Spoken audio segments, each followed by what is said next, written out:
All right, Shalom. First and foremost, all praise and glory unto Yahweh, Ba'ashim Yahushai, Ba'ashim HaKodash, double honor to our apostles, the bishops, the elders of the great millstone, and greetings, salutations, blessings, much love unto you, hopefully like Shalom unto you. Brush your quad with a quick video. This should be really quick. Just prophecy watch, if you will. Just something that just want to make note of, okay?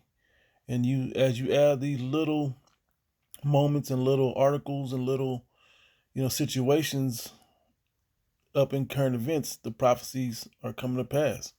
Okay, and it's just that simple. Okay, so Matthew 24, verse 7, for nation shall rise against nation and kingdom against kingdom. We see that with what's happened over in the Eastern world over there. Okay, with Ukraine, Russia, America's involved, China. Okay, and Taiwan, we see Israel and that whole Middle East that they're trying to conquer over there. Okay, we see that, and there shall be famines and pestilences. We see pestilences, right? And famines are building up. Okay, and it's partially because the famines are partially because the money's collapsing, as well as these food manufacturing plants are not around. Okay, a lot of them produce BS anyway, but still, okay, it's gonna make a shortage where people were buying cupcakes. Now they have to buy wheat, so to speak. Okay, so when the supply goes away from one thing, people purchase something else instead, right? So that's going to create famine, shortages and famine, right? And pestilences and earthquakes in diverse places, and that's the key to this short video here. Seven earthquakes. This is from the Spun. Seven earthquakes hit the United States on the same day. This was from the 11th. Okay, when this was posted. Okay, of December 2024. All right. So this is just for you to understand that a lot of this stuff that's happening in the world, okay, is coming down to prophecy. All these phenomenon that's happening is based on prophecy. Okay, let me hit a couple others. Okay, same sermon, but this is Luke 21 verse 11. It says, "And great earthquakes shall be in diverse places." Okay, and these were small earthquakes. Okay, but we know the prophetic scriptures talk about earthquakes. Okay, and we'd be like, well, they're just okay, foreshocks, aftershocks, call it what you want. But if growing up on the west coast of America, basically, and you feel these earthquakes, when especially a big one, okay, you it changes your mind state on the power that the Heavenly Father truly possesses. Okay, it says, in famines and pestilences and fearful sights and great signs there shall be from heaven. And we're starting to see some fearful signs and fearful sights and great signs from heaven. Okay. Also, another precept about quakes. Like I said, this would be a really quick one.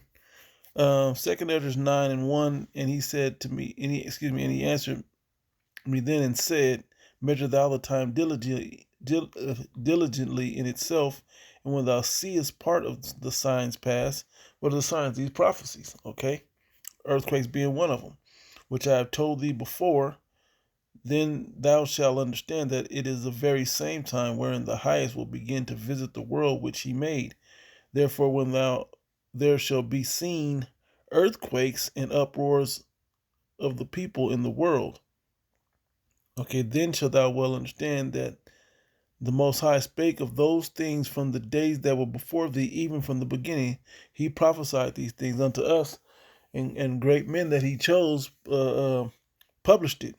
Okay, through the Bible with prophecy. Okay, and so this is how you know that we're in these last days, man. Keep playing around about getting right with the Most High.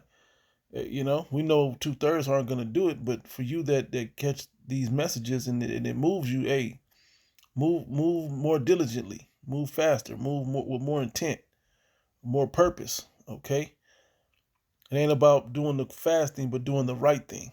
Okay, and then constantly building up a rapport of good works of doing the right thing. All right, moving on. Okay, well, I'm gonna just scroll through these just to kind of show. I just put the word in earthquake, in this Bible app, and it'll show you that how many times the word earthquake pops up, okay? And here's one of them that I was going to read anyway. Isaiah 29, verse 6. Thou shalt be visited of the Lord of hosts with thunder and with earthquake and great noise and storm and tempest and the flame of devouring fire. Okay, but as you go through these, you start realizing earthquakes are happening all over, in the time of Amos, okay? Zechariah, earthquakes, okay? King Uzziah, king of Judah, was around, okay? Matthew 27, centurion watching Yahushua saw the earthquake, and those things were done and feared greatly. This was the Son of the Most High. When he passed away on the cross, it was an earthquake. When he rose, there was an earthquake. Okay, so these things in his departure, when he leaves, when he returns, is earthquake, and we know he's got to return. And we look at the signs and the morale of the people, we can tell that he's got to return again soon. And what do we know? There's got to be earthquake. Okay. All right.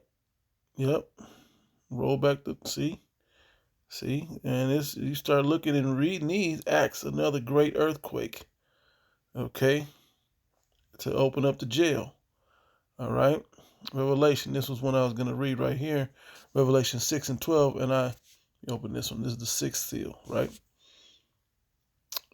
Straight to the point. And I beheld when he had opened the sixth seal, and lo, there was an earthquake, and the sun became black as sackcloth and hair, and the moon became as blood.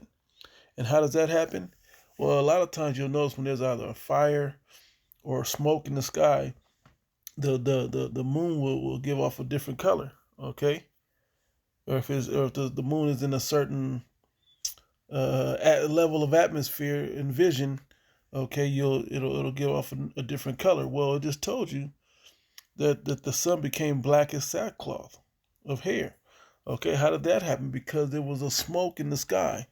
Okay, so what's going to create that smoke? It'll be fire and all kinds of things going on in the earth. Okay, when that's not even to mention what the chariots and the clouds in the sky will actually be doing in those days. Some of this we're waiting to see. We can kind of tell and have an idea of what's happening, but this day is something that nobody's mind is completely ready for. Okay, and you bug outs, you people that aren't into prophecy and ain't paying attention, it's going to be you that's going to get caught off guard with these things. We have an idea that something great is coming. We have an idea of what types of things are coming.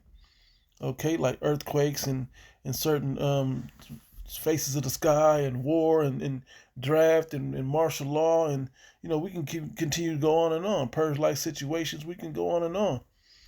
But it's you people that don't see these things. Okay, let's see if there's any more in there. Oh, it was earthquake. Yep. Yep. Revelation 11:19, and the temple of the Most High was opened in heaven, and there was seen in his temple the ark of his testament, and there were lightnings and voices and thunderings and an earthquake and great hail. Okay, 16, and there were voices and thunder, and this is just me just reading that earthquakes are going to be a huge part of prophecy. This is in Revelation. Okay, some of the things have already passed, but the majority of this is all about future prophecy in the book of Revelation I'm speaking of, okay? And you got to know that these things are going to play out in these days as well. So if you've never felt an earthquake, man, 2nd Esdras 3, back in that time there was an earthquake, okay?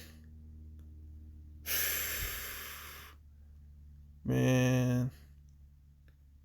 So, that's the point. Great earthquakes are coming, okay?